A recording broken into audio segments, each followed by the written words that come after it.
नमस्कार दोस्तों, मैं आपका दोस्त कन्हैयालाल परमार। आप देख रहे हैं अनसुनी वारदात का यूट्यूब चैनल। आज हम बात करने वाले हैं सराय मोहल्ले में घमासान लड़ाई और झगड़े का माहौल था। सुशील और सुबोध दो भाई जो सालों से अपने पुश्तैनी मकान के लिए झगड़ रहे थे और झगड़ा हो भी क्यों न, शहर के बीचों बीच एक बड़ा आलीशान घर था जिसकी कीमत आज करोड़ों रुपए में थी। दूसरे दिन दोनों भाइयों ने अपने झगड़ा होता दोनों में उसी आलीशान मकान पर अपनी दावेदारी जताते, मगर आज ये लड़ाई इतनी बढ़ गई थी कि सुबोध ने अपने बड़े भाई सुशील को यह तक कह दिया, अगर उसने ये लड़ाई झगड़ा बंद नहीं किया और ईमानदारी से शांत मकान सुबोध को नहीं दिया तो सुशील जिस बेटे को विदेश भेजकर पढ़ाना चाहता है वो बेटा ही नहीं रहेगा। मैं घमासान लड़ाई और झगड़े और माहौल था। सुशील और सुबोध दो भाई जो सालों से अपने पुश्तैनी मकान के लिए झगड़ रहे थे और झगड़ा हो भी क्यों न, शहर के बीचों बीच आलीशान घर था जिसकी कीमत आज करोड़ रुपए थी। दूसरे दिन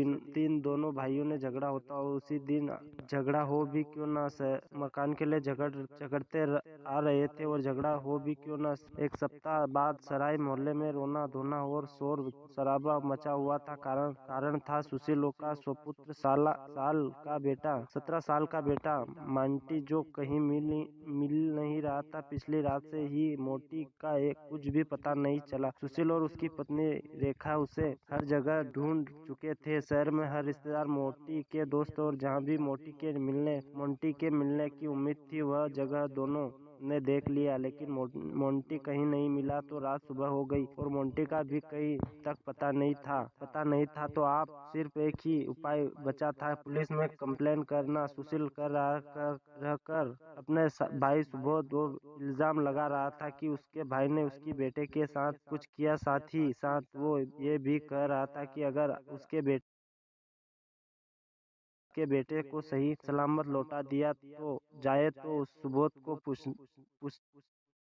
पूछते नहीं मकान शांतिपूर्वक दे देगा। लेकिन सुबोध ने उस बात पर साफ इनकार कर दिया। उसके कहा कि उसे पता नहीं आखिर कौन थी कहाँ गया। सुशील का अपनी पत्नी को लेकर पुलिस में कंप्लेन कराना पहुंचा और अपने भाई पर अपने बेटे का गायब होने का इल्जाम लगाया। इंस्पेक्टर अपने हवलदार और सुशील और उसकी पत्नी को लेकर सुबोध के घर पहुंचे। सुबोध के घर पर जाने पर सुबोध ने के, के पत्नी ने बताया कि सुबोध घर पर नहीं है। तभी सुबोध की पत्नी चिल्लाई और एक तरफ इशारा करते हुए बोली कि यह टी शर्ट उसके बेटे की है जो उसने कल रात पहनी थी।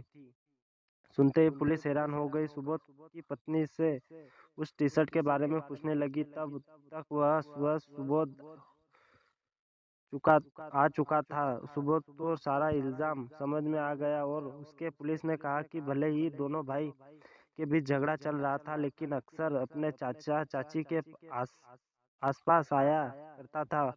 हम उसे बहुत प्यार करते थे। कल मोंटी यहाँ आया था और उसके चाची ने उसे खाने के को दिया था जो गलती से कपड़े पर गिर गया था। तभी मैंने अपनी टी शर्ट यहीं उतार दी और मैंने खुद उसके लिए एक नई टी शर्ट ला दी।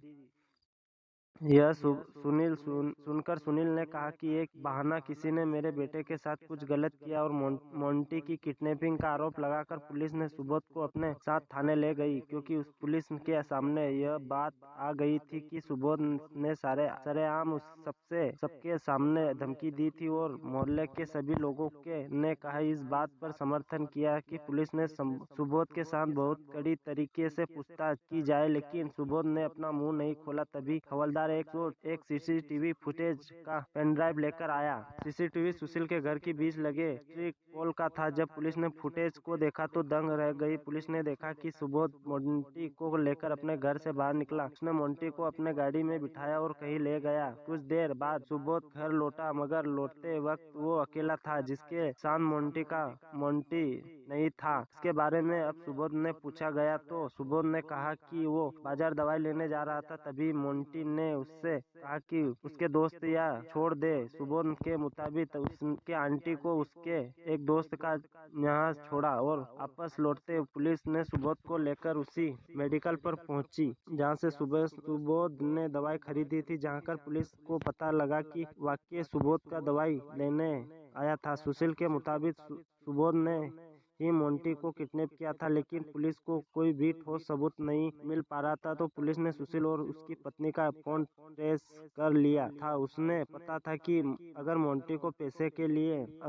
अगवा किया जाए तो सुशील का ये उसी पत्नी को पैसे के लिए फोन जरूर आएगा। तो एक रात आधी रात को अनेक अननोन नंबर से मोंटी की मां को कॉल आया, लेकिन ये कॉल सुशील ने उठाया और दूसरी तरफ से बात सुनने के बाद सुशील ने बोला इस नंबर पर कॉल ना करे, वो किसी दूसरे नंबर से कॉल करेगा। इतना कहकर सुशील ने तुरंत कॉल काट दिया। सुशील को का ये अजीब बर्ताव देखकर पुलिस और चौंक गई। पुलिस को समझ नहीं आ रहा था कि आखिर ये कॉल किसका था और किसको सुशील ने दूसरे नंबर से कॉल किया। पुलिस ने सब कुछ छोड़कर सुशील पर नजर रखना शुरू कर दिया और मोंटी को वह दोस्त जिसके घर सुबोध ने छोड़ा था उसे बुलाया गया और उससे पूछताछ करने के बाद सामने आई कि जब मोंटी अपने घर दोस्त के घर ना कल से लेने के उसके पापा आएंगे और धीरे धीरे सारी कहानी स्पष्ट होने लगी। अब सारा सब सुशील पर आ जा रहा था। पुलिस ने लगातार सुशील पर नजर रखी।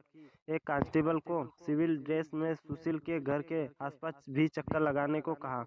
उसी रात उसी कांस्टेबल ने इंस्पेक्टर को कॉल किया और वो बोला कि सुशील अभी अभी कहीं निकला है। इंस्पेक्टर कांस्टेबल को अपना पीछा करने को कहा। खुद ही तुरंत कांस्टेबल के बताए रास्ते पर निकल गया। सुशील ने अपने उसी पुश्तैनी मकान के बाहर आकर रुक गया। सोचने वाली बात थी यह कि मकान सालों से बंद था या कोई आता जाता नहीं था। सुशील उस घर के अंदर चला गया। थोड़ी ही देर बाद इंस्पेक्टर वहां पहुंचे और अपने कांस्टेबल के साथ उसी घर के भीतर चले गए। अंदर जाकर देखा तो मकान की बिल्कुल खाली पड़ा था।